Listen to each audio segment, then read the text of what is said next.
என் இனிய நண்பர்களே, தோழர்களே, உங்கள் பாஸ்தருடைய ராஜா பேசுகிறேன். சில நேரங்களில் சில விஷயங்களை சந்தோஷமாக பகிர்ந்து கொள்ள வேண்டியிருக்கிறது. சில நேரங்களில் சில விஷயங்களை வருத்தத்தோடு பகிர்ந்து கொள்ள வேண்டியதிருக்கிறது. இயற்கை மனிதனை கொண்டு செல்வது நியாயம்தான். பிரயோஜனமான சில மனிதர்களை கொண்டு செல்வது என்பது கஷ்டம். என் நண்பன், அது மட்டுமல்ல, சிறந்த கலைஞன், சிறந்த மனிதாபிமானி.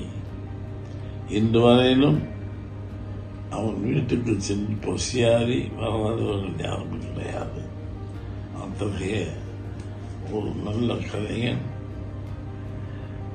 பல நாட்களாக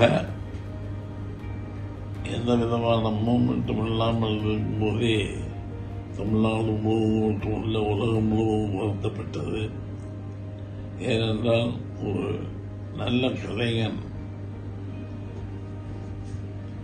எப்படி இது மாறிவிடக்கூடாது நினைத்தும் எது நடக்கக்கூடாதோ அது நடந்துவிட்டது.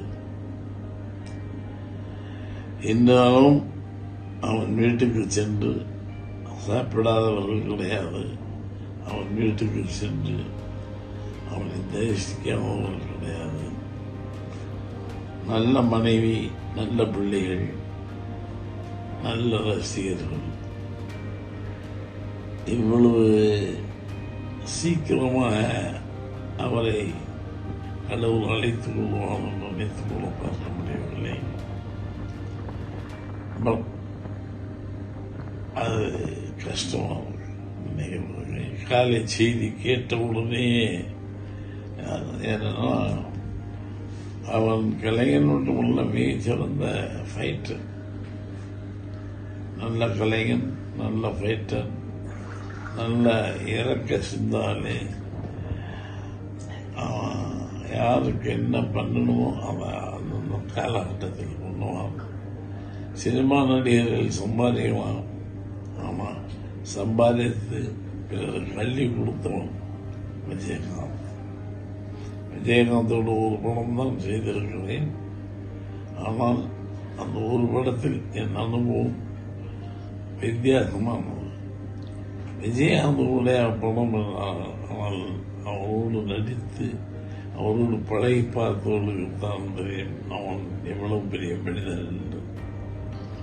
அத்தகைய மனிதன் மறைவு என்பது தமிழகத்திற்கு மட்டுமல்ல, உலக தமிழர்களுக்கு அத்தனை பேருக்கும் ஒரு பெரிய இழப்பு.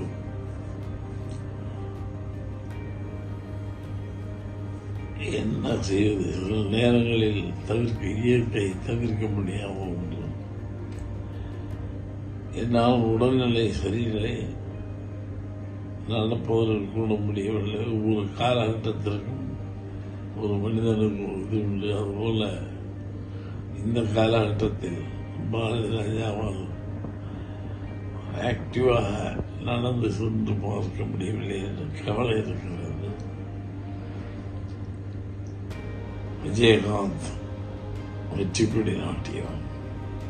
விஜயகாந்த் தம் நடிப்பால் உயர்ந்தவன். விஜயகாந்த் மனித தன்மையாக உயர்ந்தவன்.